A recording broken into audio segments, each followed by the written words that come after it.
This page is the front cover of a Nintendo 64 magazine. Looks like it's from June 97, issue 57. Big news at the time was Star Fox 64, plastered all over the cover as a world exclusive, and apparently, the best shoot-'em-up ever. Bit strong that claim, but it was impressive with its 3D graphics back then, proper polygons and all. They're also pushing other N64 games, Castlevania 64, Hexen 64, Zelda 64, I assume that's Ocarina of Time given the date, and Clay Fighter 63 1/3. A decent lineup there, some classics and Clay Fighter, which was more of a bit of fun than a serious fighter, let's be honest. Apparently there are 36 pages of tips inside, which was a godsend back in the day before you could just look everything up online. And get this, an N64 price cut down to £149. That was actually pretty good news if you were saving your pocket money. There's also a preview for Dark Rift, the KI Killer it says. Bit ambitious branding there, didn't quite live up to Killer Instinct, did it? And to top it off, they were chucking in a free tips book for International Superstar Soccer 64, which was the footy game to have on the N64, before Konami properly nailed it with Pro Evo. All for just £2.50, not bad value for a gaming fix back then. This page is a full-page advert for Wave Race 64. It's got a picture of someone doing a stunt on a jet ski, with the tagline, "Go ahead, rub it in."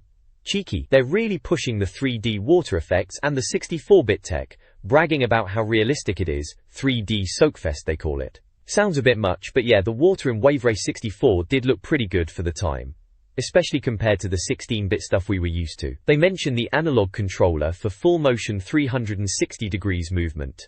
Yeah, the N64 controller was decent for that. They're going on about jumping breakwaters, diving with dolphins, and split-screen multiplayer. All the usual selling points. Thousands of ways to race your adrenaline. Bit dramatic, but it was a fun game, I'll give them that. It's available exclusively for N64, N-Cube, whatever that was, and it's got a price of £54.99 RRP. Bit steep at the time, but then again, new games were always pricey. At the bottom it asks, "Are you wet yet?" Classic.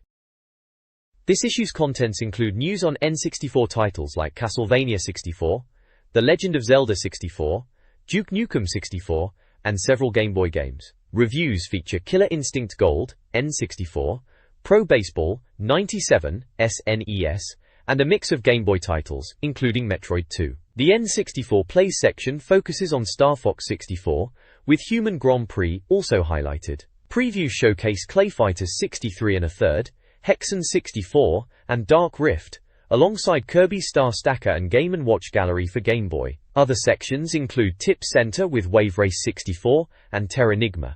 Part 3, a It's a Me Mario special feature, and regular columns. A free tips book for International Superstar Soccer 64 and a competition to win SuperPad controllers are also advertised. Star Fox 64 seems to be the main feature, with a mix of N64 and Game Boy content. This page is all about Castlevania 64, or Dracula 3D as they're calling it here. Fancy name, eh? Konami's finally shown some screenshots, and yeah, it's looking properly 3D, alright. They reckon it's a lush 3D update to the old NES games, which, fair enough, makes sense. It's promising sword fights, monsters, and platforming bits, the usual Castlevania stuff, but now in 3 whole dimensions on the N64. Looks like the screenshots are from some video Konami showed off at the Tokyo Game Show. The magazine's calling the battles dazzling, bit strong maybe, but it's early days. They described the hero, trench coat and all, battling lizard blokes and skeletons. Apparently, you'll have swords, chains, and even shotguns to play with. One of the captions even jokes about preferring a shotgun to a chain against skeletons. Can't argue with that logic, can you? There's also a bit about daring stunts with platforming over spikes and lava, comparing it to Indiana Jones, which is maybe pushing it a bit, but they're trying to get us hyped. Game type is listed as 3D adventure, which is obvious really. Release date is still TBA, and it's going to be a hefty 64 meg cart. So yeah, Castlevania, in 3D on the N64, seems like it could be decent. We'll have to wait and see if it lives up to the name though, won't we? This article previews the N64 game Castlevania 64, highlighting its mysterious magic and impressive graphics, which the magazine claims are a significant step up from previous games. The article also takes a shot at the PlayStation version, criticizing its graphics and comparing them unfavorably to the N64's 3D capabilities. Next, the piece announces Cruisin' World is coming to the N64, a sequel to Cruisin' USA, promising global racing locations. The author hopes the N64 port will be better than the first game. Finally, a brain strain quiz is included, featuring trivia questions about various Nintendo franchises and systems. This article previews the upcoming Legend of Zelda 64, later known as Ocarina of Time, touting it as Nintendo's flagship RPG. The game promises to be a large-scale adventure, utilizing a 128 meg cart. Screenshots showcase Link battling various enemies using a bow and arrow, sword, and shield, highlighting diverse combat scenarios. The article teases more Zelda secrets, suggesting complex level design with bridges and caverns, alongside a section on returning enemies, redesigned and updated. Featured enemy types include spirits, blobby creatures, skeletons, a hand-like enemy, evil knights, and lizards. The piece aims to generate excitement for the game, building anticipation for its release, and promising a groundbreaking RPG experience, emphasizing the impact of the 3D visuals and the promise of extensive enemy variety. This article previews the upcoming 64DD, Nintendo's disk drive add-on for the N64, highlighting the confirmed inclusion of a modem. Nintendo boasts the 64DD's advantage over the PlayStation lies in its use of rewritable cartridges for online play, though this point is debatable. The article details upcoming 64DD games, including a Pokemon title, and the niche Japanese horse racing game, Derby Stallion. It also mentions a significant 4 MB RAM expansion, promising enhanced graphics for titles like Street Fighter. Screenshots showcase Zelda 64, emphasizing varied environments. A time capsule section revisits older game reviews, including high scores for Doom and Star Fox, while mentioning controversial headlines about epilepsy risks. The article concludes with a visual reminder of the N64 and 64DD, summarizing the hype surrounding the new add-on and further teasing Zelda 64. Mace: The Dark Age, a potential N64 port of the arcade beat-em-up, is discussed. The game boasts 3D graphics and unique arena hazards. Game Boy prices are expected to drop from April 1st, offering potential savings. A Star Fox RPG concept, Spice Games, involves a court-martialed fox and a quest to reunite the crew. The rumor mill spins with Konami's In the Zone 98 basketball game, aiming for the N64 after success on PlayStation. Finally, Acclaim's Quarterback Club 64 is scheduled for September, capitalizing on Madden 64's delay, featuring NFL gameplay. This page is a full-page advert for International Superstar Soccer. Right then, Konami were really pushing ISS back in the day, weren't they? It's shouting, "Change the course of history" in big letters, which is a bit much for a football game, even if it was a good one. The ad uses a dramatic black and white photo of a football match, with some digital overlay of the game's title like it's flying through the air. There are a couple of quotes highlighted too. One boasts, "The best football game for the PlayStation" from C&VG, giving it 5 out of 5. Fair play, C&VG knew their stuff. Then there's ISS 64 is stunning, with a 93% score from Nintendo Magazine itself. Well, they would say that, wouldn't they? At the bottom, there are logos for Konami. International Superstar Soccer for N64, the Nintendo 64 logo itself, International Superstar Soccer Pro, and PlayStation. Konami were covering all bases, weren't they? They knew football games were big business back then, and they wanted a slice of the action on both consoles. It reminds you that back then choosing between N64 and PlayStation was a real thing, and games like this were key selling points for both. This news update focuses on Go Go Troublemakers, Treasure's first N64 game, published by Enix, slated for a June 27 Japanese release. The game features Marina, a robot girl who battles enemies using bombs and heavy objects, reminiscent of Treasure's previous title, Dynamite Headdy. The game promises diverse backgrounds, from deserts to athletics tracks, along with button bashing and mathematics gameplay. The update also mentions the game's emphasis on bosses, a hallmark of Treasure's work on titles such as Gunstar Heroes. Additionally, the update includes a side note about Kyoko Hiroki endorsing the Rumble Package for Star Fox 64. The news details an endorsement shoot with young actors in Japan, highlighting the game's positive reception there.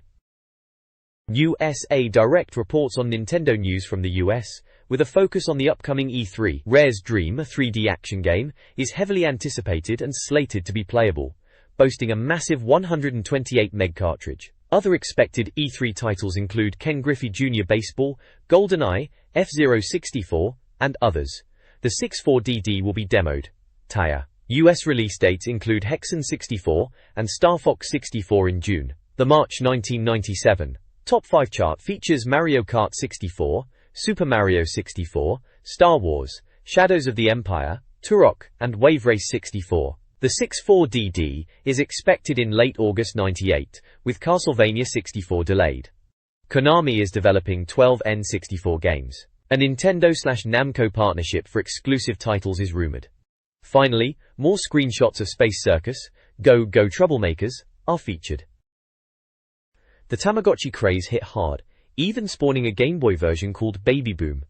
This version offered similar graphics to the keychain model, but with more virtual pets. The article details the iconic Tamagotchi icons: feeding, sleeping, playing, medicating, attention, scolding, health, and toilet. The article includes a humorous diary entry, The Life of a Tamagotchi, documenting Dixie's short but dramatic life. From birth to death in a week, the entry captures the highs and lows, including chastisement, illness, development, and ultimately, death, all while on a train journey. This short life effectively encapsulates the whirlwind of emotions associated with owning a Tamagotchi.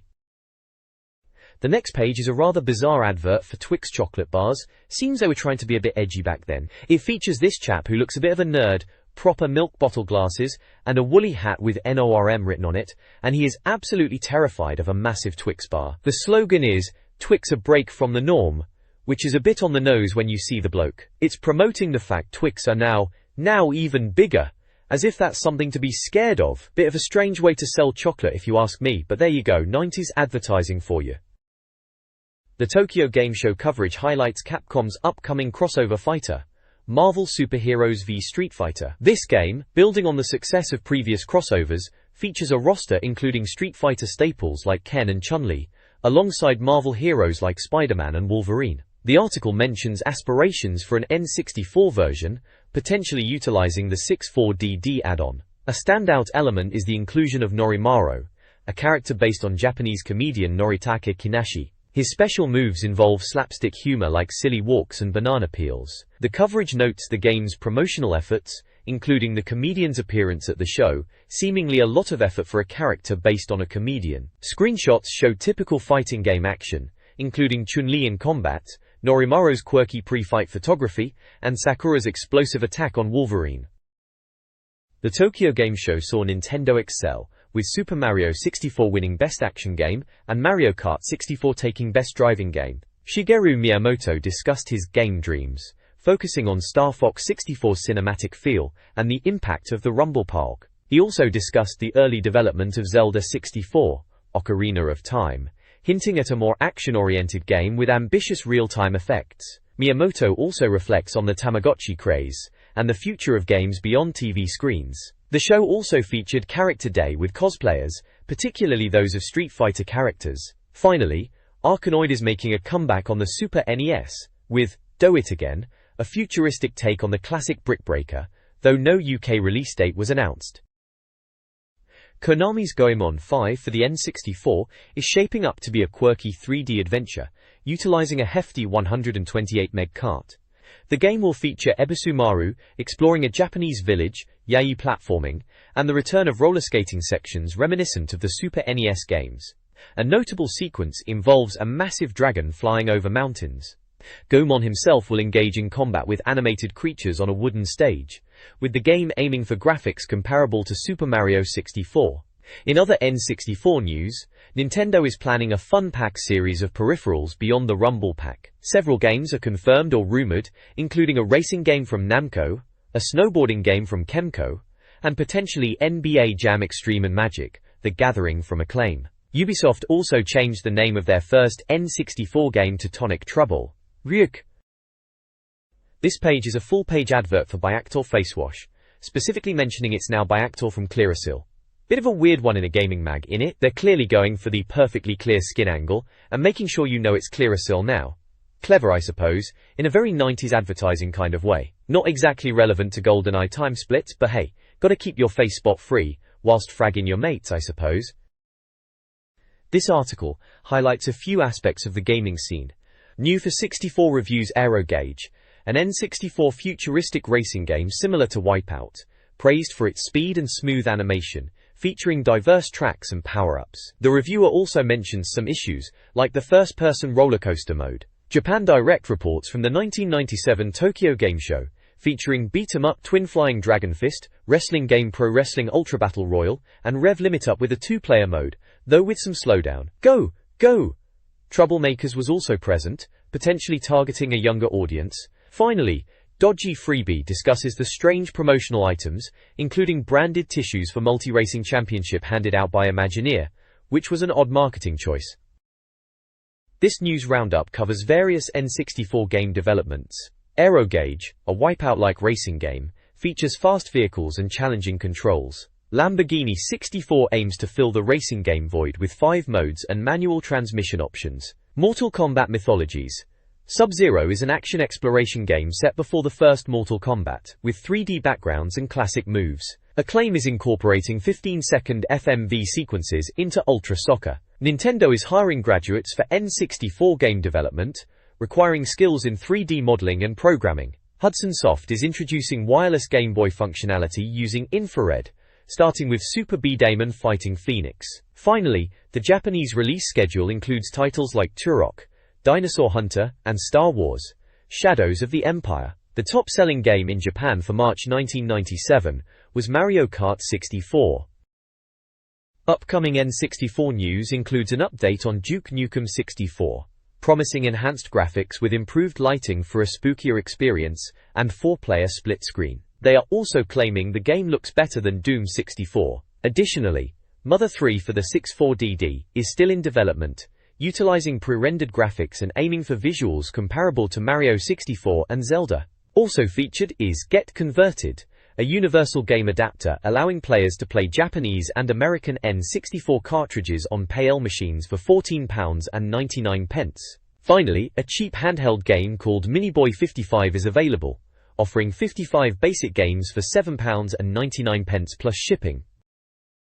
This issue of the magazine features a light-hearted introduction of the team, each with humorous descriptions. The review section utilizes a percentage-based rating system, with Platinum Seal being the highest, and Run for Your Lives being the lowest. The reviews cover various games, including Killer Instinct Gold, N64, Star Fox 64, Powerful Pro Baseball, 97, and Metroid 2. A quick review section called 64 Plays is used. There's also a mix of Game Boy reviews. Finally, the What's Hot in Our Slot section reveals the team's current favorite games, highlighting N64 titles like Star Fox 64, Wave Race 64, and Killer Instinct Gold, with the inclusion of Game & Watch Gallery on the Game Boy. The issue concludes with the Brain Strain quiz answers.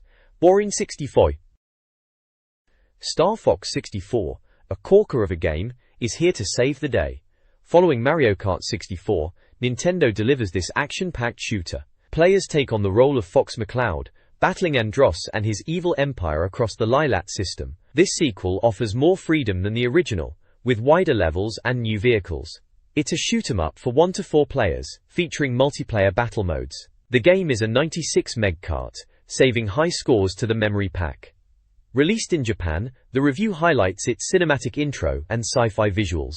Overall, the review is highly impressed, hailing it as a significant improvement over the first Star Fox.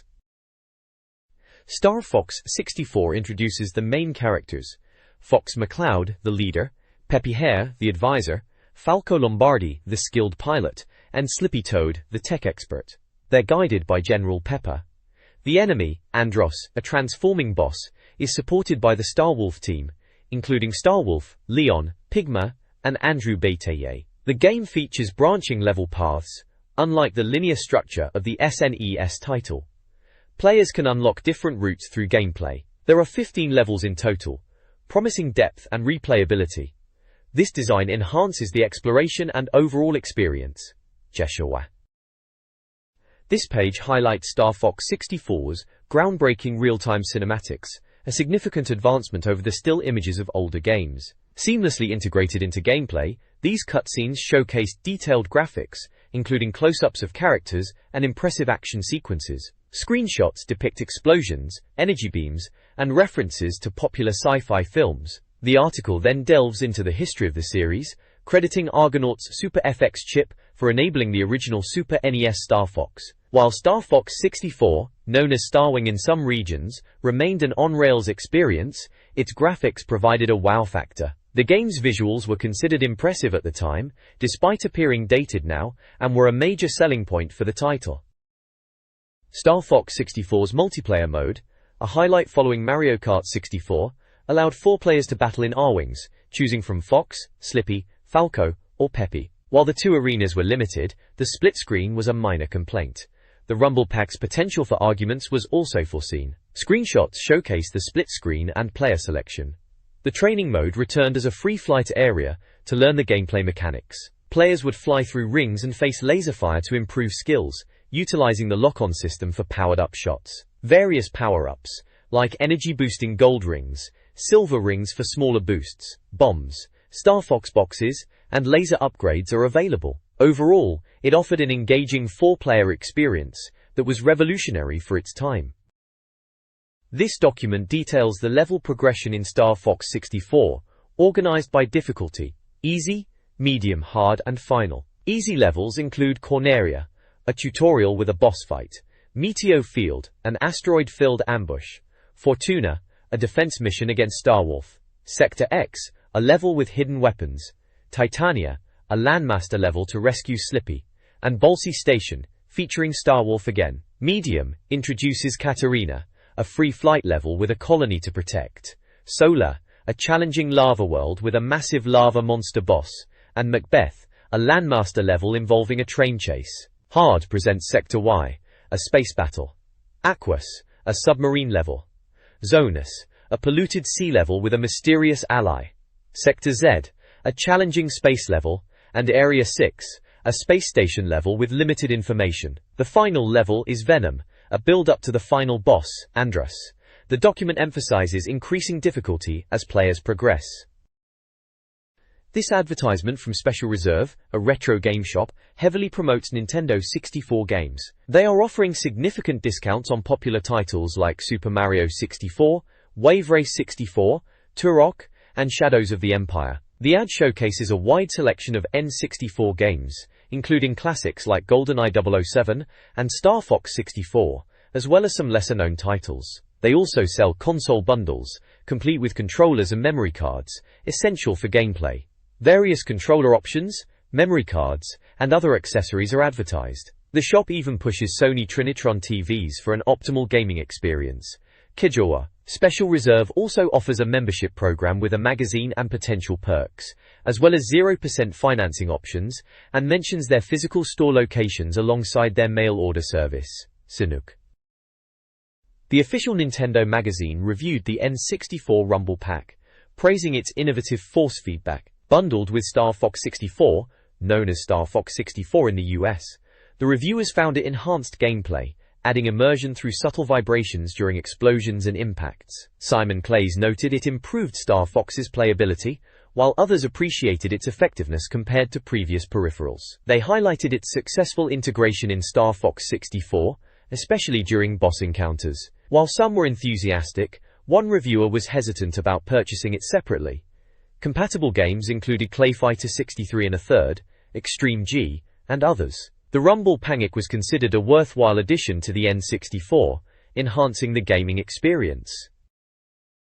This piece hypes Star Fox 64 as a top-tier shooter. It features road test descriptions for the R-Wing, emphasizing speed and agility, Mach 2 top speed, quick acceleration, and the Landmaster tank, focusing on power and stealth. The review also covers the Andros boss fight, noting the graphics as charming despite their blockiness, and highlighting gameplay elements like weak points and escape maneuvers. Stephen Fuljame's review is overwhelmingly positive, calling the game mind-blowingly good and an essential buy. He praises the intuitive gameplay, responsive controls, 4-player battles, secrets, and impressive graphics for the time. The Rumble Pack and the 32 megabytes of speech are also mentioned. Despite the simple enemy models, the detailed textures helped make it the best-looking game on the N64.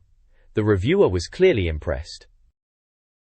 Killer Instinct Gold, a beat-em-up for the N64, is reviewed favorably.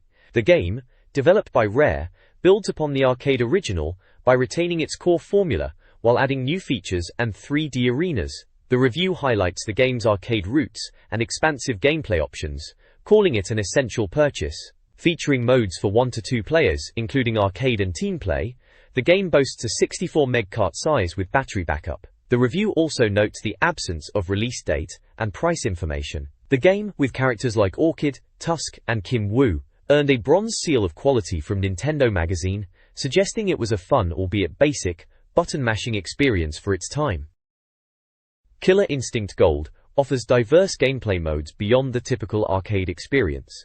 The game features arcade mode for single-player progression to Gargos. Team mode introduces tag-team battles, while team elimination uses finishing moves only. Practice mode helps players learn moves, while training mode offers challenges and unlocks. Focus training hones specific skills like combo breakers. Tournament mode tracks wins and losses, with memory card support for data portability. Overall, the game provides varied content, enhancing the value proposition of this N64 beat-em-up, despite some modes being minor variations. Killer Instinct Gold for N64 offered a wealth of customizable options, enhancing replayability with unlockable features. The review then dives into character bios, starting with Fulgore, the rebuilt cyborg. Glacius, an ice being, seeks to return home. Jargo, an angry monk, seeks revenge, while Tusk is a brutal warrior. Kim Woo, connected to Gargos and Idol, fights for her ancestors. Sabrewulf has become more fearsome. Spinal, a resurrected skeleton, seeks freedom, and Orchid wants to annoy Gargos. Each character profile includes a humorous, useless fact. The review notes that the magazine captured the spirit of the game and its characters with entertaining observations. This text highlights the combo system in Killer Instinct Gold, known for its extensive, potentially 40-plus hit combos. Screenshots showcase fights between characters like Sabrewulf, Kim Woo, Spinal, Maya, and TJ Combo. The captions provide humorous commentary, often at the expense of the characters. Maya is described as a vengeful former Amazonian queen, and TJ Combo is presented with a humorous backstory. The article also includes trivia, focusing on character quirks and origins, all contributing to a light-hearted and entertaining tone. Yuosheng. Killer Instinct Gold's review highlights its 3D polygonal backgrounds as a standout feature. Each arena, despite 2D gameplay, boasts interactive elements and rotating backgrounds. Screenshots showcase fights, including Tusk vs Spinal in various environments, with humorous captions describing the action. The review details specific stages: Maya's jungle with lush visuals, castle battlements with potential for falls, Sabrewulf's castle featuring breakable walls, Tusk's stone circle with stone hazards, and Orchid's skyscraper with toxic waste barrels. Overall, the backgrounds, hazards, and humorous tone contribute to the game's appeal. This review of Killer Instinct Gold for the N64 showcases a fight between Glacius and Fulgore, highlighting the game's impressive combo system. Players can change costume colors easily.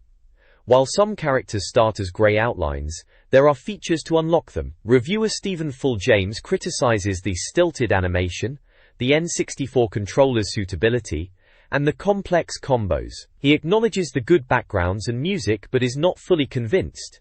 ENC. Dave McComb, however, is enthusiastic, praising the game's excitement, camera work, and music. He considers it a strong fighter, despite not being a 3D game like Tekken. The game scores 87% for graphics, 3D stages good, 2D characters lacking, 92% for sound, 86% for playability, combo learning curve, and 84% for lastability. The verdict: KI Gold is good for fans, but it's not a must-buy for everyone. Human Grand Prix, the new generation on the N64, is a Formula One racing simulator. The review humorously notes the game's 90s vibes, including references to Bernie Ecclestone and cigarette sponsorship. Players can engage in a full world championship across 16 circuits, customize car setups, and even select rivals. Due to licensing, real driver names are cleverly altered, e.g., Heyman Dill. Screenshots showcase the cockpit view, track map, and driver selection. The visuals are described as high quality, with a soft-focused, arty style, and zippy car movement. The game is a single-player experience, a shame as there are no multiplayer modes. Released in Japan, it uses a 64 MB cart and requires a memory pack for saving. Available only as an import, the review hints at excitement despite the quirky driver names. This page showcases circuit training for Human Grand Prix, digging into the different tracks you'll be racing on. It's quite informative actually for a quick guide. They've got little snippets for 6 circuits, Adelaide in Australia, which they say is fast to start the season, then Brazil at Interlagos with some nasty turns. Argentina's Buenos Aires is a stop-start circuit apparently, and then you've got the European GP at Nürburgring described as tricky with a hairpin. San Marino at Imola features chicanes and the infamous Senna corner, and finally, Monaco, which they rightly call a bitch of a circuit with all its hairpins and tunnels. There's also a section about pop-up in Human F1, which is a fair point back in the day. They're comparing it to Rage Racer on the PlayStation, saying that game managed to draw further into the distance without the scenery suddenly appearing out of nowhere. A dig at the N64 there, cheeky. The screenshots underneath show in-game action. One is about the starting grid lineup with Dill on pole, that's Heyman Dill from the last page, playing for Williams. Another caption talks about the camera panning behind Irvine's Ferrari, Eddie Irvine obviously, but with a slightly dodgy name change for the game. And they round it off mentioning the lights changing and getting stuck on the grid, classic racing game frustrations. It's a decent overview of the game and circuits really, sets you up for what to expect. Human Grand Prix features 7 different viewpoints, ranging from the low-angled nose-cone view to the far chase view, which is recommended for seeing corners early. The fin view is praised for its balance, while others, like the cockpit view, have minor drawbacks. The game also offers simulation-style configuration options, allowing players to adjust AI difficulty and car damage. Players can enable computer accidents and set machine touch and machine damage, the latter of which can lead to rapid car destruction on the hard setting. The default configuration seems to be fairly moderate. A humorous picture highlights a pit stop scenario, with the usual F1 elements. This circuit training guide, likely for an N64 racing game, offers tips for aspiring racers. Get the toolkit out, explains car setup adjustments like transmission, tires, brakes, and fuel load to optimize performance. Players can choose between manual and automatic transmission. The head-up display section details key information presented during races: circuit map, position, lap times, rev counter, speed, gear, damage meter, and fuel gauge. The guide also previews various circuits: Spain, quick, tight bends; Canada, long, hairpin-filled; France, hairpins dominate; England, fast, tricky bends; Germany, narrower, chicanes; and Hungary, all bends. Each circuit features a track map, screenshot, and commentary for a taste of the game. The overall aim is to give players an overview of how to set up their car and the circuits they'll be racing on. Human F1 on the N64 and its SNES predecessors are reviewed. The SNES version, with its indirect steering, received mixed reviews then but would likely be panned today. Screenshots reveal driver profiles with real names and race footage, though the latter hides graphical shortcomings like pop-up issues. The game's upcoming 36,000-mile service update, rebranding it as F1 Pole Position, aims to improve the visuals. The review highlights a circuit training section with track descriptions. The main N64 review, penned by Stephen Full James, finds the game flawed, especially in graphics and sound, but acknowledges the limited racing options on the console. The sound is poor, and graphics are only alright, and while not a complete disaster, improvement is clearly needed. This page details cheat codes for Wave Race 64 on the Nintendo 64. Cosmic's Code Quest features aquatic secrets, thanks to Simon Watts. First, there are instructions on how to get baby dolphins and a whale to follow you in championship mode on the Dolphin Park track, by mimicking a dolphin's tricks. PK. Next, it explains how to change racer and jet ski colors by manipulating the 3D stick or D-pad while holding start at the character select screen. Finally, the guide details how to ride a dolphin. In stunt mode on Dolphin Park, complete the stunt rings and perform specific tricks to unlock the dolphin ride. Hearing a dolphin squeak at the finish line confirms success. To actually ride a dolphin in a race, select Championship Race, Normal Mode, and hold down the 3D stick when selecting a racer in Dolphin Park. The cheats, typical of Nintendo, add to the game's fun. This page is from the Tips Center, classic stuff for the N64 back in the day, eh? First up, we've got Turok, Dinosaur Hunter. They're giving away a complete code list, and they're even pleading with people to stop phoning in for cheats. Good on 'em. Looks like a table of cheat codes for all sorts of things in Turok, Purdy colors, Quack mode, all weapons, infinite lives, disco mode.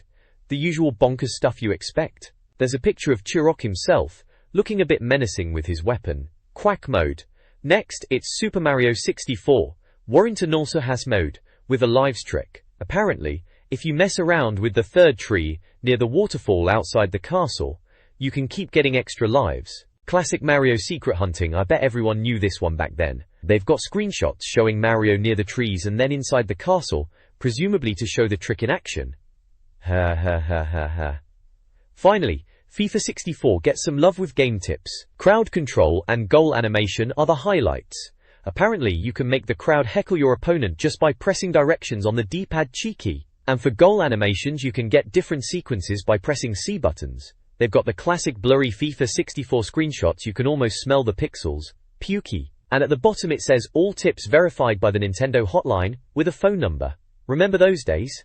Phoning up for game tips. Simpler times, innit? This Tips Center page features classic cheat codes from retro games. For Pilotwings 64, a trick allows players to skip Jumble Hopper Mission 3 by teleporting to the end using a building jump. Also, a tip for perfect landings is provided. Dake. Moving on to Super Nintendo games, Super Empire Strikes Back offers an extra continues code A-B-A-Y-A-X. Super Return of the Jedi includes a sound test code and a fun title screen trick where Vader says, "Impressive," Y pressed 4 times, and the logo can be manipulated. Lastly, Ultimate Mortal Kombat 3 provides multiple cool stuff and Scott stuff cheat codes, activated by button combinations in the main menu. All tips are verified by the Nintendo hotline, reminiscing the era before readily available internet cheats. Yeah. This magazine's Tips Center provides solutions to reader questions about classic games. Brian needs help with the mortal wound icon in Turok, Dinosaur Hunter. John seeks the level 5 Chronoceptor piece, found in the pillar jumping section. Irvin struggles with IG-88 in Shadows of the Empire. The tip involves hiding and shooting him. Shifting to RPGs, Mark is stuck on the Eagle Tower in Link's Awakening DX. Use the hookshot and mirror shield. Darren wants help with Secret of Mana's Flammy Drum and Sea Hare's Tail. Finally, Edward found a face in the ocean. It's a nod to the game's story. The page celebrates classic games and the pre-internet era of seeking help. Gap. Nintendo Hot Help offered game tips before the internet era. Grape, the beat-em-up expert, answers questions about Street Fighter Alpha 2 flashing, Killer Instinct character selection, and Mortal Kombat 2 finishing moves. He provides codes for perfect execution and infinite time, acknowledging the cheat element. James, the platforming guru, assists with Super Mario 64 red coin locations, lost caps, and Super Empire Strikes Back debug screens. A Jurassic Park ID card guide is also included. For extra help, a Help Me hotliners. Phone number 017-036-52222 is available. All tips are verified by the Nintendo hotline. Bull. This page is all about Wave Race 64, a proper classic on the N64 innit? It's a player's guide this month from Nintendo Magazine, covering normal and expert modes, but they're really keen on helping you max out those scores in stunt mode. First up, they tell you to select your watercraft please, and introduce 2 of the riders. Ayumi Stewart from the USA, age 21, who is apparently good for beginners as she is nippy but comes off her craft easily, and Miles Jeter from Canada, age 24, who is supposed to be faster and more stable. A bit boring maybe, but probably better for actually winning races. There's a section dedicated to stunt mode, explaining how to get points, and that it's all about slowing down to do tricks. They even use little maps, showing L symbols for jump stunts, and R symbols for water stunts. The course they're looking at is Dolphin Park, and there's a map laid out with checkpoints marked. They've even set a target score of 18,000 points to aim for. Good bit of advice is that time bonuses aren't that important, so focus on pulling off stunts, instead of just speeding through. Right at the bottom it mentions all these tips are checked by the Nintendo hotline, which ties in with the previous page with Grape and James. Sounds like they are busy lads making sure all the game tips are spot on for us players. This guide explores advanced Wave Race 64 gameplay. It details custom combos, allowing players to customize their jet ski with settings for handling, light/heavy, engine, dash/top end, and grip, loose/tight. Each setting impacts performance. Light handling for quick turns, dash engine for acceleration, and loose grip for power recovery are a few examples. 2 racers are introduced: Ryota Hayami, a balanced all-rounder, and David Mariner, a speed-focused racer with handling weaknesses. The guide then focuses on stunt mode, covering ramp stunts, somersaults, barrel rolls, submarines, and water stunts, handstands, backwards, stand-ups, with basic instructions. Key tips include avoiding repeated stunts between checkpoints and utilizing stunt rings for score multipliers. All information is verified by the Nintendo hotline. This official Nintendo magazine page offers Wave Race 64 tips. For normal difficulty on sandy beach, the article stresses speed boosts at the start, tight cornering around buoys, and multiplayer chaos. Hard difficulty on sandy beach requires wider initial turns and caution for mines and competitive jostling in multiplayer. Sunset Bay on hard demands slalom techniques. Finally, stunt mode on sandy beach challenges players to chain sequences for high scores, with a 10,000-point target and a focus on early stunt combinations. The page concludes with a plug for the Nintendo hotline for more tips. This guide offers tips for Wave Race 64's Sunset Bay, Normal, and Drake Lake, Hard. For Sunset Bay, start left, avoid grounding at the first buoy, and carefully navigate corners, especially in choppy water. Consider bypassing the ramp and take the last corner wide. A. Stewart tops the race results. Drake Lake, Hard, focuses on close buoy proximity, requiring slalom-like weaving. Slow down for submerged poles to avoid current-induced speed boosts. Hug the wall on a tight corner, even cutting it on the final lap. Expect bottlenecks and ramming at the first left buoy. Nudge opponents into the island near poles for a competitive edge. The page also covers stunts, recommending barrel rolls and double flips for ramp jumps. This issue of the magazine offers advanced tips for Wave Race 64, focusing on Drake Lake, Marine Fortress, and Sunset Bay. For Drake Lake, Normal, navigate corners after the R-buoys, considering left or right around the island while avoiding reeds. The slalom requires a gentle approach due to fog. Marine Fortress, Hard, features wider corners and environmental hazards like crates.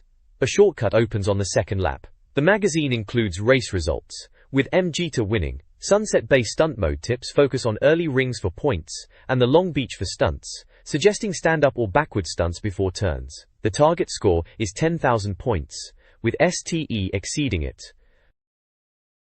This guide covers Race 4, Marine Fortress, and Race 5, Port Blue, in Wave Race 64. Marine Fortress features a pier shortcut and emphasizes careful cornering, avoiding debris, and sharp turns. Port Blue on Hard introduces stronger currents and a challenging shortcut tunnel. Both races require awareness of CPU racers using shortcuts. Corten, the guide then shifts to stunt tips, explaining how to gain points by submarining and performing flips off ramps. It also highlights the importance of finishing the race, even if time runs out, as you might still coast to victory. The information provides valuable strategies for mastering the game.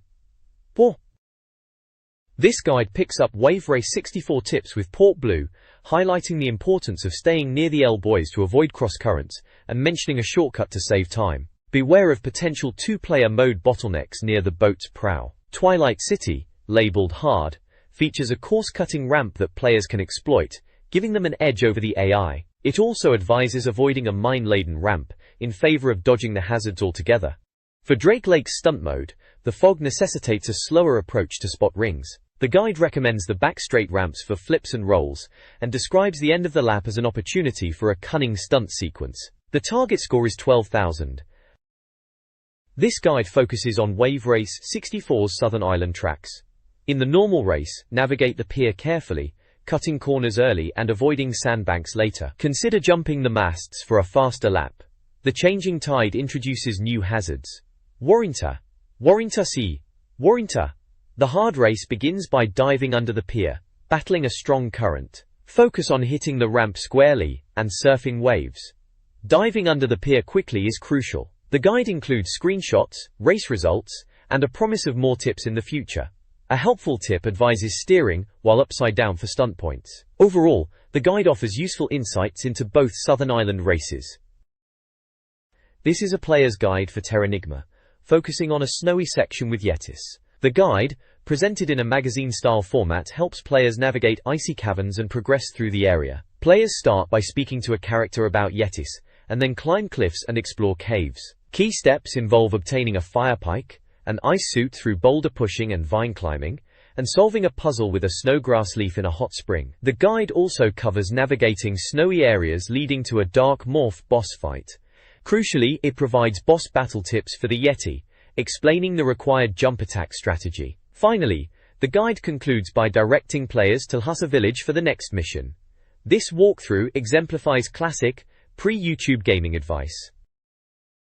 This page of the Terranigma Player's Guide takes us from the snowy mountains right into the desert. It seems we're in a town first though, and according to the guide we need to have a chat with this mailing character who, rather rudely, tells you to get lost charming. After that, it's item hunting for a red scarf, which sounds vital for the desert heat, and then we're into some classic RPG puzzling involving moving tables to clear a path. Of course it wouldn't be a proper adventure without a few zombies thrown in for good measure, and it looks like we're crawling through chimneys to avoid them. The guide mentions picking up a holy seal too, another essential item by the looks of it. Then, we're out into the scorched Gobi Desert, talking to some nomads to get directions to a place called Loire. Finally, the page ends with us entering a castle, and having a conversation with a thief sounds like things are getting interesting in the plot department. Terranigma was a bit of a gem back in the day, wasn't it? Always something new, and a bit strange around every corner. This walkthrough details a classic top-down adventure game, similar to Zelda. The player begins in a castle library, interacts with Princess Elle, and then ventures out. The journey includes a visit to Molly's house, a mushroom-filled forest, and encounters with a herbalist to brew a sleep potion. Dungeon exploration involves key acquisition, prisoner liberation, and a secret room. Further exploration leads to Northwest Forest, where items like the Protect Bell are found. The player rescues Mylan from bats with the help of a dog whistle, used to combat wolves. The adventure continues to Stockholm, then back to the castle, where the player retrieves a portrait and speaks with the king. The section concludes with a town gathering discussing the king's death and a call to vote for Jean Ehenkek.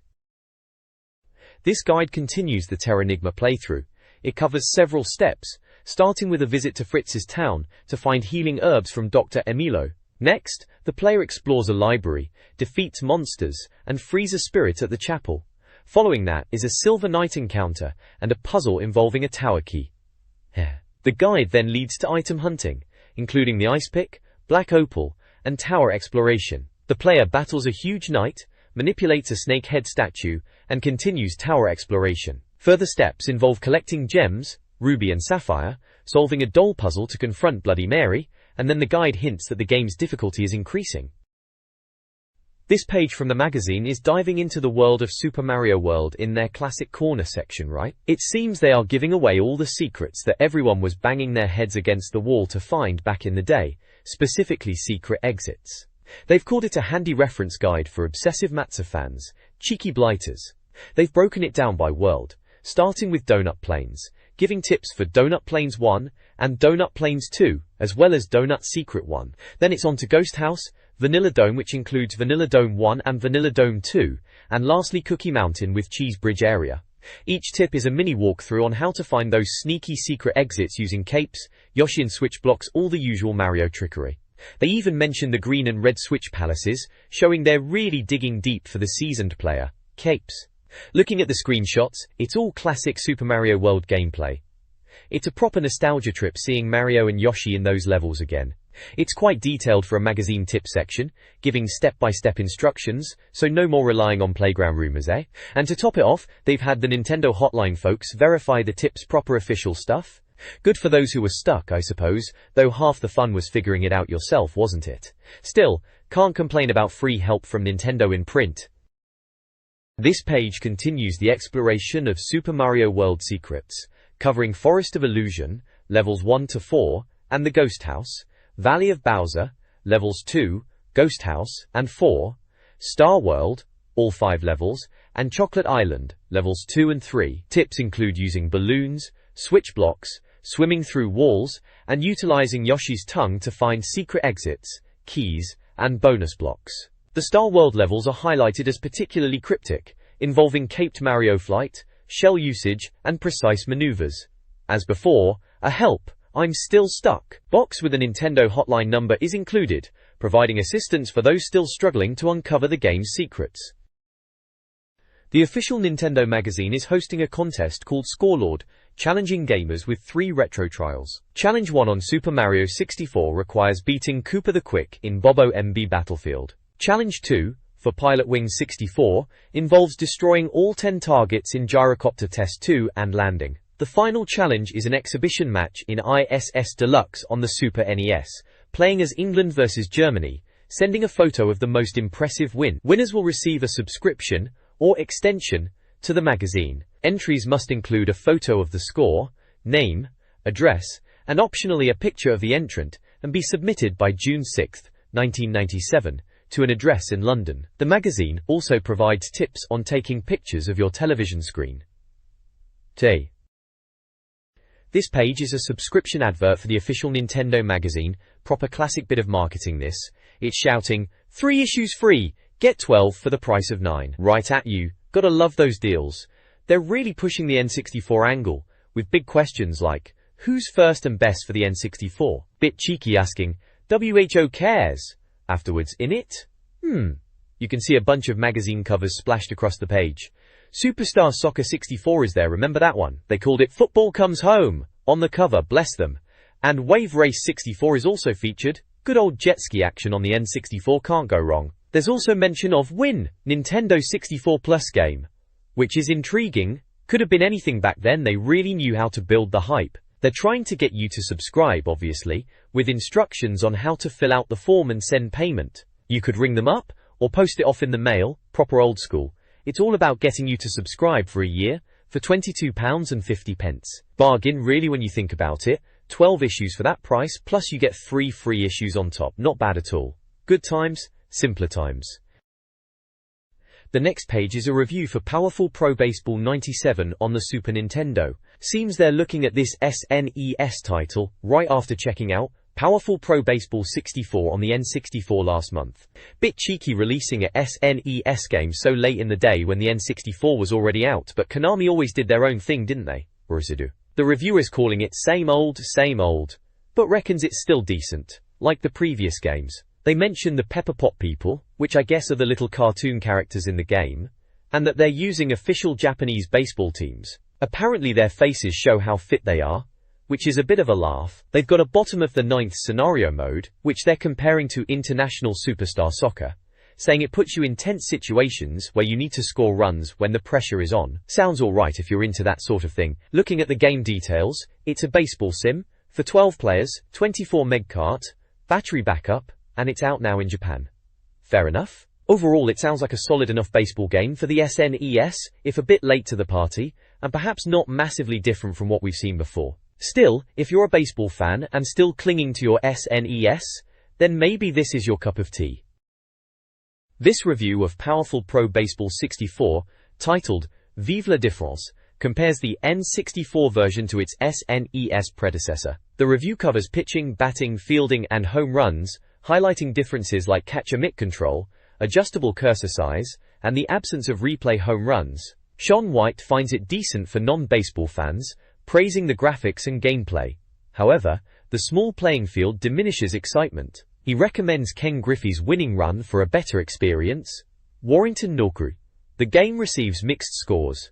Reflexes and originality are marked down. It's deemed suitable for short bursts rather than extended play. Overall ratings are graphics, 81%, sound, 82%, playability, 78%, lastability, 74%, and overall, 73%. The graphics are good, sound is decent but commentary repetitive, and playability is similar to the SNES version. The lastability is hindered by a repetitive season mode. Ultimately, it's considered a decent game, but with better baseball options available. This page is a review of the Hunchback of Notre Dame Topsy-Turvy games on the Game Boy. Right then, a Disney movie tie-in game, always a bit of a gamble, weren't they? This one's described as a collection of 6 minigames, not your typical platformer, which is probably a good thing. They've listed the games: Chiseler, which sounds like a breakout clone revealing a Disney picture; Jolly Bowling, where you bowl with a goat, yes, a goat; Catch a Fool, where you apparently stop fools from jumping out of windows; Picture Puzzle, a classic tile puzzle; Upsy Daisy, which involves balloon battles above Notre Dame; and Funfair, a Wheel of Fortune game which sounds like you need to be good at the other games to even play it. The reviewer reckons it's aimed at older players and GB fanatics, suggesting it might be a bit more challenging than your average kids game, which is a plus. The details at the bottom give us the usual info. Game type is various, one player only, no multiplayer, 4 MB cart size, no battery save, and no memory pack needed, as you'd expect on the humble Game Boy. Overall, it sounds like a decent little package of mini-games for Game Boy owners who were fans of the film. Whether it's a must-have is another question, especially with so many other cracking games around back then. Still, Goats Bowling? That's gotta be worth a look, hasn't it? This month's Game Boy offerings include Alien Olympics 2044 AD, a sports game with cheesy aliens, scoring an 82% for its charm and challenge. Choplifter 2i, a side-scrolling helicopter game, receives a 68% for being a decent but less impressive experience than other ocean helicopter titles. A review of Hunchback of Notre Dame Topsy-Turvy Games highlights its appeal to younger players with its Disney-themed minigames, scoring a 77% overall. While the graphics are good and the games are fun, it may not be suitable for hardcore Game Boy fans. It's described as a cheap and cheerful collection. In this review, Samus Aran returns in Metroid 2, Return of Samus on Game Boy. After dealing with Mother Brain, she's sent to State Route 388 to eradicate the Metroids, following the disappearance of a research ship. The gameplay involves exploring the planet, finding essential power-ups like the space jump, spider ball, and bombs to navigate the environment and combat enemies. The review notes the familiar Metroid formula, making it easy for fans of the SNES game to jump in. It's a single-player platformer with classic elements: exploration, item collection, and missile-dropping creatures. The game info box confirms it's a 4 MB cartridge with battery backup, made by Nintendo, and released in mid-May 1997. Overall, it's shaping up to be a solid handheld Metroid experience. This review of Metroid 2 for the Game Boy dives into the game's features and compares it to other titles. The review highlights the different Metroid stages, including the formidable Omega Metroid, and praises the exploration aspects of the game. Safe zones like Samus's ship provide a base for upgrades and saving. The game receives an overall score of 80%, with positive marks for graphics, 85%, and playability, 80%, though the sound gets a lower score, 75%. The review also includes brief reviews of other Game Boy games. Jurassic Park is deemed a slick product, scoring 80%, while Jelly Boy is heavily criticized with a score of 40%. The conclusion from Dave McComb calls Metroid 2 a taxing and entertaining adventure that has aged well. The Seal's mailbag features reader responses, mainly opinions and complaints. Thomas criticizes Super Mario 64, prompting a furious response from Seal, who defends the game and insults Thomas. James Seal, facing taunts about his name, receives unexpected support from Seal. Justin Harbottle brags about getting an N64 on launch day, only to be shot down by Seal, who explains console scarcity. Thomas Daniel, still angry about SEAL's previous comments, criticizes SEAL's game reviews and insults, leading to further insults. Finally, a short letter mentions playing Super Mario 64 in Norwich. The page concludes with a bizarre cartoon. This issue opens with criticism of War God's characters, then a random poem. For goodness sake, a letter from William Puttergill complains about Digitizer favoring the PlayStation over the N64 and high game prices. Seal defends the N64 and predicts price drops. Lasting Appeal sees a reader enjoying Super Mario 64 but finding it easy. The picture of the month is Mario Kart 64 themed. Prankton Northor, the FAQ section reveals Mario Kart 64's June release, spook-colored controllers, and addresses questions about the SNES's future, N64 price drops, upcoming EA Sports games, and Namco's N64 game delays due to PlayStation lockouts. The issue concludes with a mention of the Turok Prize for letter and picture winners, and acknowledges a claim. This is issue number 69. This issue's mailbag features reader opinions.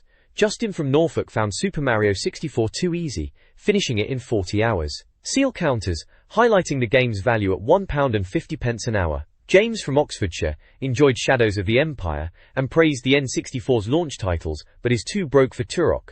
Seal criticizes James' dismissal of other consoles. The magazine also teases Street Fighter III on the N64 and includes humorous cartoons. The Q&A section addresses various queries. Simon discusses shiny games potentially coming to N64 and confirms the Rumble Pack's functionality. He answers questions about SNES sports games, suggesting EA games are coming but not likely more Mario or Donkey Kong. Mortal Kombat Trilogy on SNES is unlikely, but Dark Rift and others are expected. Finally, Yoshi's Island 64 is confirmed, but a Super Mario 64 sequel is unlikely. The magazine covers a range of topics, starting with the Nintendo Challenger Lorien reader inquiries about importing an American N64. A Help the Aged letter discusses the pros and cons of importing versus buying a UK console. The magazine also includes humorous sections like Seal Wars cartoons and a Seal's Most Wanted list, showcasing the staff's personalities and preferences. The Q&A section addresses reader concerns about various games. Simon addresses a query about Tomb Raider on the N64, clarifies the memory pack's function, and discusses name changes in Mario Kart 64 and the rarity of Kirby's Dream Land 2. Other questions cover the 64DD, its built-in clock, and the release of Mission Impossible. Finally, the durability of the 3D stick is debated, with Simon reassuring readers of its longevity and superiority for 3D games. Clay Fighter 63 1/3 is a beat-em-up for the N64, developed by Interplay. This early preview highlights a game aiming for the depth of Killer Instinct Gold or Mortal Kombat, but with a distinct Clay Fighter twist. The game features cartoonish fatalities, avoiding the gore of other fighting games. Set on Kiln's desert island, the N64 version brings back familiar characters like Clay Modo, with promises of new features and serious fighting gameplay, evolving beyond the SNES game's comedy focus. Expect sophisticated combos, and the return of the series' signature humor. The article showcases screenshots of characters like Blob, Frosty, Hugin, and Bonker. New characters include Boogerman, Hugin the Witch Doctor, Lady Liberty, and Sumo Santa. The preview concludes that this installment promises to be a substantial entry for Clay Fighter fans. Warrington Melvoy. This Clay Fighter 63 1/3 preview highlights the game's over-the-top humor and special moves. Each character boasts unique attacks, such as Bad Mr. Frosty's Mega Punch and Blob's Taffy Shreds and Air Saw. Lady Liberty uses a Liberty Flame, while Kung Pao employs a Walk Punch. Hobocop's Head Charge mirrors Bison from Street Fighter. The N64 version's sound design is praised, featuring voice talent from Disney and renowned voice actors like Rob Paulson, Frank Welker, and Dan Castellaneta. Each character has numerous voice lines, enhancing the game's personality. The game also introduces chunks, clay-based gore inspired by Mortal Kombat. Instead of blood, clay pieces fly off during attacks, creating a 3D effect. The preview ends with screenshots showcasing Bonker and Bad Mr. Frosty in action, emphasizing the game's chaotic nature. Clay Fighter 63 1/3 for the N64 will utilize the Rumble Pack, enhancing the feel of Punch's Landing. The game features good backgrounds, where 2D fighters battle in 3D arenas, with interactive environments like the mountain, the store, the forest, and the ship. Players can control the camera and throw 3D objects. The game's claymation look was created using scale models built by Danger Productions, based on Interplay sketches. They filmed these models using stop-motion animation, digitizing the moves for the game. This process, though involved, was reportedly streamlined for coders using game design tools, representing an authentic approach to the claymation aesthetic. Clay Fighter 63 1/3 for the N64 promises a unique fighting experience. Situation comedy highlights special, humorous animations, like Hobocop mooning opponents. The game boasts many of these unexpected reactions.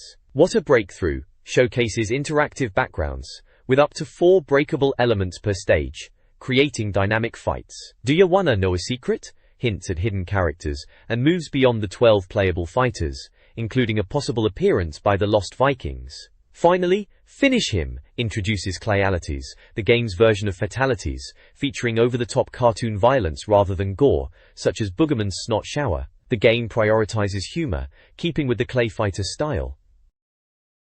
This preview of Clay Fighter 63 1/3 on the N64 details the whereabouts of the returning Clay characters since Clay Fighter 2. Boogerman is now a pop star with silly song titles. The Blob is deteriorating from Clay Fighter disease, while Bad Mr. Frosty is recovering from a bender. Floppy sports a robotic leg, Daowal. The preview also reviews the series' history. The original SNES Clay Fighter received a favorable score, but the sequel was less well received. Reviewers criticized the game's playability compared to Street Fighter and Mortal Kombat. The first impressions section acknowledges the unfinished state of the game, running at 30 FPS with the goal of 60 FPS. Voice acting and Clayalities, clay-themed fatalities, are not yet implemented. Overall, the preview offers a cautiously optimistic outlook on the game's potential. This page is a full-page advert for the Super Star Wars games, Empire Strikes Back and Return of the Jedi. It's pushing the games on Super Nintendo and Game Boy. They've used a classic movie poster-style layout, with Luke, Han, Leia, Jabba, and all the usual suspects, looking like a right old who's who of Star Wars. They've even got some review quotes in there: "Use the joypad, Luke, it screams at the top," and boasting about non-stop action and Mode 7 sequences. One quote from SNES Force magazine reckons it's 95%. Blimey, quite the score back then. Woolworths are selling it, remember them? Yeah, good old Woolies. It says the Star Wars saga continues on Super Nintendo Game Boy. So if you wanted to relive those movie moments on your SNES or Brick Game Boy, this was it. Simple as that, really. Just a big splashy ad to get you down to Woolies. Hexen 64, coming to the Nintendo 64, is a fantasy-themed first-person shooter, billed as a Doom-style RPG. Developed by GT Interactive, it's an enhanced version of the PC game, featuring swords, magic, and RPG elements. Set in the Chronos dimension, Hexen is a sequel to Heretic, where players battle the Serpent Rider, Korax. The game's atmosphere includes bizarre dimensional portals, monsters, and spells. It is similar to other first-person shooters like Doom and Duke Nukem, but with a fantasy setting. The game features close-range weapons like Timon's axe, against enemies like Afrits and lizard men. Hexen 64 is poised to be a decent alternative for N64 players looking for something different from platformers and racers. Hexen 64's HUD displays standard game information: health, life counter, equipped item, ready item, armor, armor class, magic, mana counter, weapon pieces, and a graphical health indicator, life chain. The game features 3 playable characters: Baratus, a fast and strong warrior; Daedalon, a physically weak but magically powerful wizard; and Parias, a balanced character skilled in both combat and magic, described as a jack-of-all-trades. The characters' abilities and roles align with typical fantasy archetypes, providing a familiar yet uniquely Hexen experience. This preview of Hexen 64 highlights its blend of a Doom-style shooter with fantasy elements. The game features a mana system with green and blue types, used by the cleric, fighter, and mage to power weapons, including superweapons created by combining mana. The preview showcases upgraded visuals, including environmental effects like fire and ice. Action sequences feature monster puree moments. The game incorporates puzzle elements with green mana switches to raise water levels and smashing windows for environmental interaction. Exploration is encouraged through hidden areas and cryptic messages hinting at secrets, like the crystal vial found in Episode 2. Overall, Hexen 64 appears to offer a familiar, yet potentially enjoyable, experience on the N64. Hexen 64's Beast Within You feature showcases a diverse enemy roster. Players will face the Chaos Serpent, Afrits, fire-breathing flying pigeons, the ice-slinging Wendigo, stalkers, slimy water lizards, and centaurs. To survive, the Powers of Protection section details useful items. Immediate boosts include glass vials, mesh armor, falcon shields, and the Amulet of Warding. Inventory items consist of quartz flasks, the Icon of the Defender, dragon skin bracers, the Disc of Repulsion, the Banishment Device, and the Flechette Bottle. The article concludes with basic gameplay tips, like using bells for teleports, and keys for doors. This page reviews Hexen 64, comparing it to other versions. Identity Parade notes the N64 version is the 4th format for Hexen, following the PC original, a decent Saturn port, and a less impressive PlayStation release. The N64 version's graphics don't push the console, but it's considered the best. Key B, filtered or instant, discusses the N64's texture filtering options. Turning it off offers a retro pixelated look and speeds up the game slightly. Enabling the filter provides a cleaner appearance with no noticeable slowdown. First Impressions finds the graphics underwhelming compared to the N64's potential, especially after Doom 64. However, the gameplay remains engaging, mirroring the PC original. While not visually stunning, the reviewer finds it a decent adventure game, mentioning the villain Korax. Ultimately, the N64 port is a solid, if not spectacular, version of the PC classic. Ring. This is an advertisement for Excitement Direct, a mail-order retailer from the late 90s. The ad heavily promotes the Nintendo 64, featuring bundles with games like International Superstar Soccer 64, Mario 64, and Turok. They also offered accessories, like memory cards and controllers. The ad showcases a variety of other consoles and games, including SNES, Saturn, PlayStation, and Game Boy titles. The selection included popular titles, like Super Mario World, Mario Kart, Sega Rally, Shinobi, Command & Conquer, and Resident Evil. Customers could order via a mail-in form and pay with a check or postal order. The company also bought and sold second-hand N64 games, a savvy strategy to capitalize on the new console's popularity while still clearing older inventory. This ad perfectly encapsulates the retail landscape of the late 90s gaming era.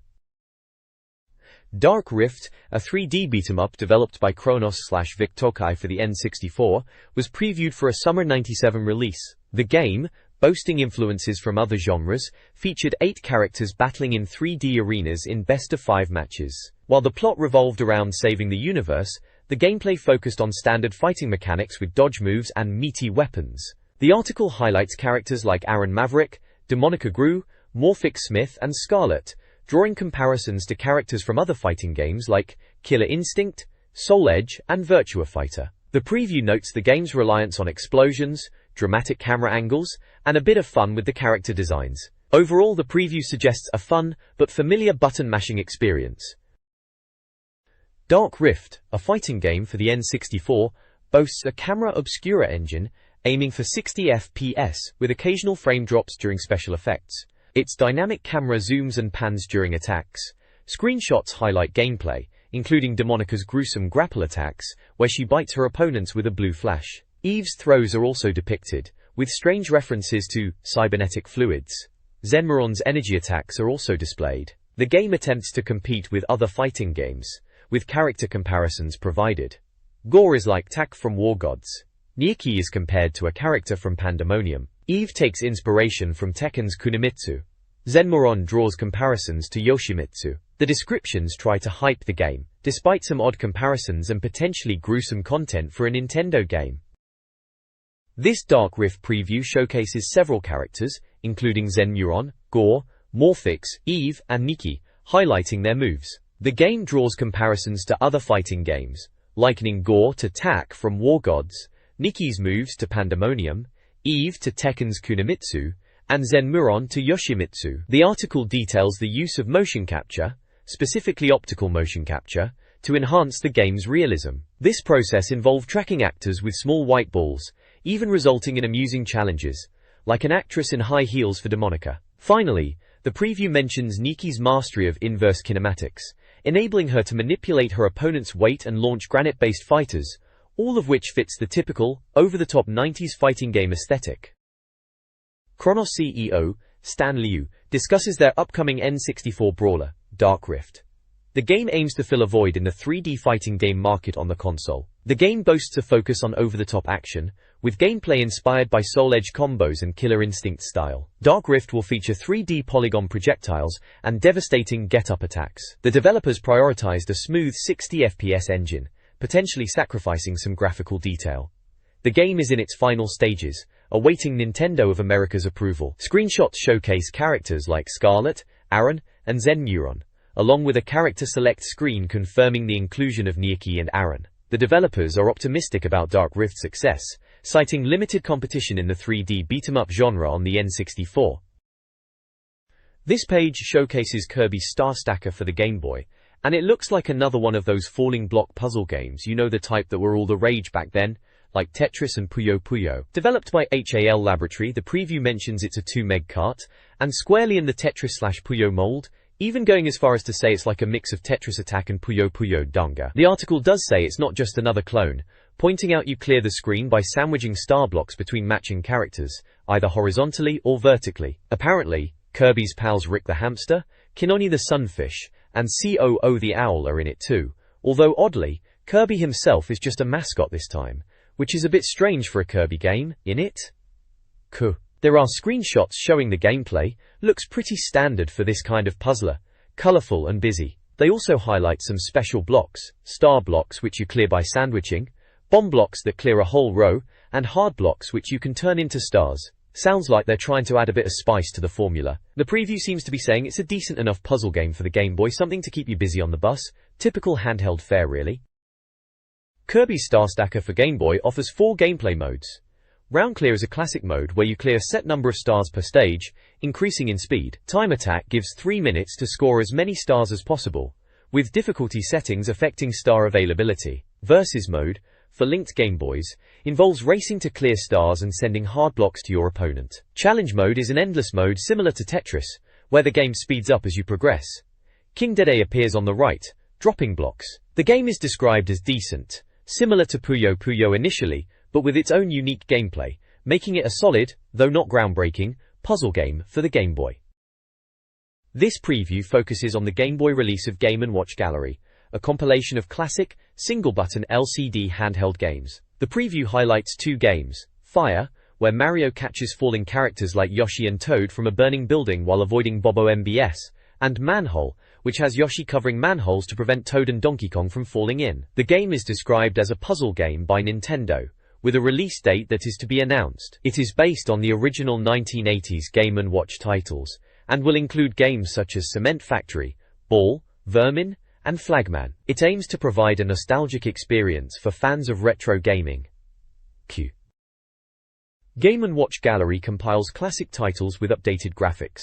Oil Panic features Bowser spilling oil, with Mario and Yoshi catching it. In Octopus, Mario dives for treasure, evading an octopus.